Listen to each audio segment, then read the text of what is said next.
on se pose la question, est-ce que réellement ce sont des oppositions internes qui sont ici, que l'on traque, ou alors ce sont des personnes qui auraient violé la loi? Herman, oui. Oui.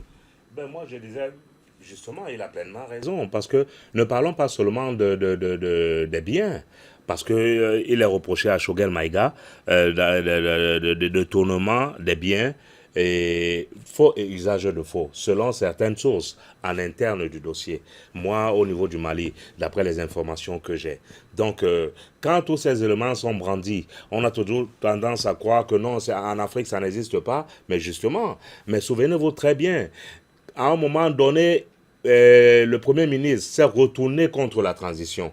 Lui, justement, comme mon frère d'Abidjan le disait tout à l'heure, lui qui a été façonné et fabriqué par Assimi Goïta, justement, à un moment donné, s'est retrouvé contre la transition. Il a commencé à traiter la transition de tout le nom en leur demandant en 2024 de pouvoir laisser le pouvoir, d'abandonner le pouvoir aux civils, alors que le Mali était dans une situation de sécurité très précaire et approximative même. Mais il n'a cessé, à cette période-là, il n'a cessé de dire non, il est temps, il faut abandonner le pouvoir. Mais à partir de ce moment-là, ce type d'individu, alors que aucune stabilité n'est encore acquise au niveau du Mali, qui commence à demander à la transition d'abandonner le pouvoir, mais vous pensez qu'il est quoi? En définitive, il devient un ennemi interne.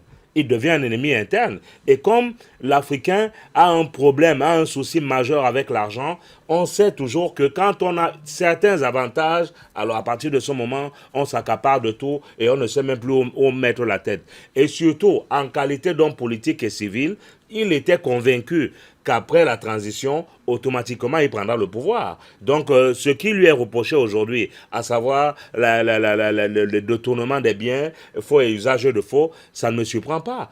Et faisons confiance, et je le dis, j'insiste, faisons confiance à la justice africaine parce qu'elle sait également être transparente. Et ces éléments qui sont brandis ici, mais pour quelqu'un qui aspirera à une carrière politique hautement placée, comme arriver à la magistrature suprême, quand il commençait déjà à demander aux militaires de laisser le pouvoir et qu'il il fallait que le pouvoir revienne aux civils, ce n'est que logique qu'il avait déjà magasiné pour lui parce que la campagne électorale en Afrique, on sait que même les partis politiques d'opposition, les militants même de l'opposition ne sont pas à même de contribuer ou de cotiser pour l'élection d'un président de la République. Donc, quand tu aspires à la présidence d'un parti politique et qu'il soit populaire et populeux, alors il faut avoir des moyens également dans ses poches. À partir du moment où on les a pas, où va-t-on les chercher? Automatiquement, si on est hautement placé, on s'approprie beaucoup de moyens et on se retrouve dans une situation de fraude, de détournement. On se retrouve face à des situations critiques